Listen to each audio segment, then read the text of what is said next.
大家好，给大家分享一个热搜话题：中老年霸总短剧因剧情离谱被吐槽国产短剧已疯了，剧情跑偏的背后反映出短剧市场的哪些问题？我们来看看网友的评论：短剧的投资比较低，拍摄周期又短，所以回本很快，而剧本大多是可以来回套用。今天看了2个短剧，大致扫了一下，都是关于天才少女娟平如在世界级数学大赛上虐杀美日韩3国选手的故事。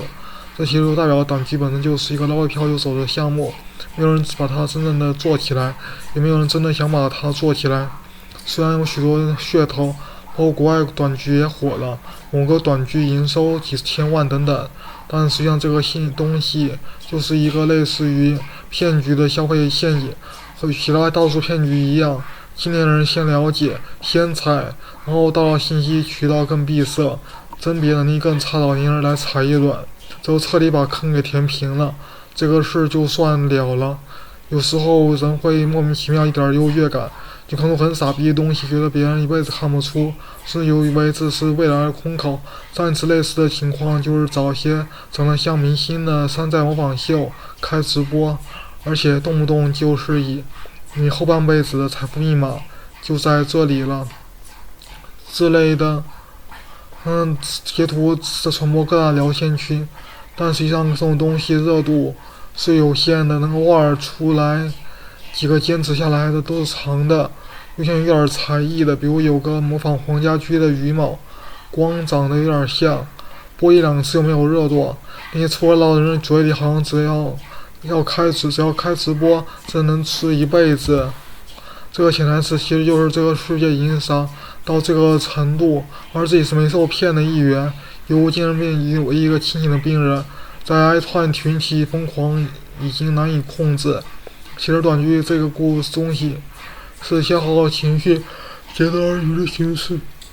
它不和人们真正的观影习惯跟短视频情况还不大一样，因为短视频适合随时切割，大数据算法下有比较精准的碎片化时间安排，不会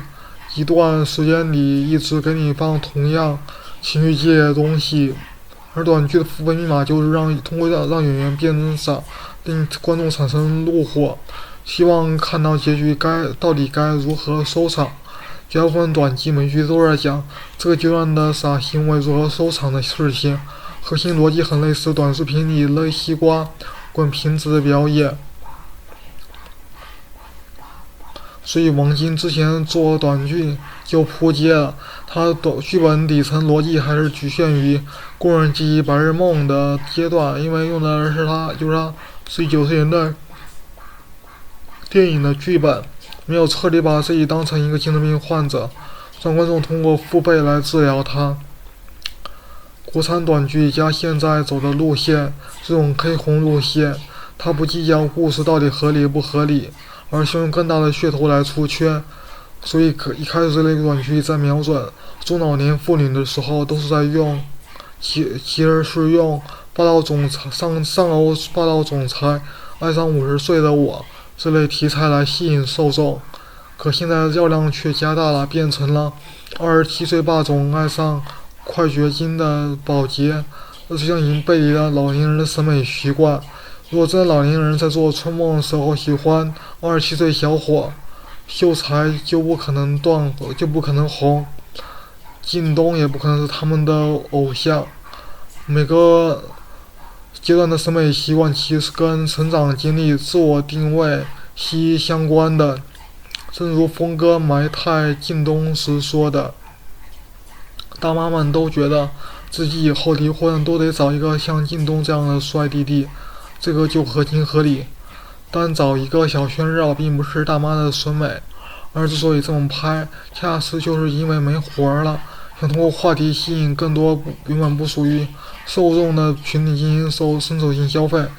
一个行业一旦发展到这个阶段，很难用道德去指责他们骗傻子不对，因为这是连傻子都编不到。希望大家把主创当傻子赚钱看运气而已。我相信电影跟电视剧在未来的社会都会显得很老土，很冗余。AI 技术未来应该能在影视行业颠覆人类的观影习惯。具体方向我当然不晓得，短剧会越来越糊，或成为一种亚文化，一个影视门类里不太重要的环节。那个没什么演技但长得过得去，还有点土老板资源的新人练手，而且审核会比现在严格得多。现在长篇类多对于这种短剧价值观的批判类文章，并不是社会审美要毁于一旦的绝望呐喊，恰恰是短剧要死的先声。也许你觉得我说的是对错的，这无所谓。1年以后再看，短剧市场会不会像现在这么坚挺？还有没有人把它当一个社会现象？最重要的是它会不会取代电影跟电视剧？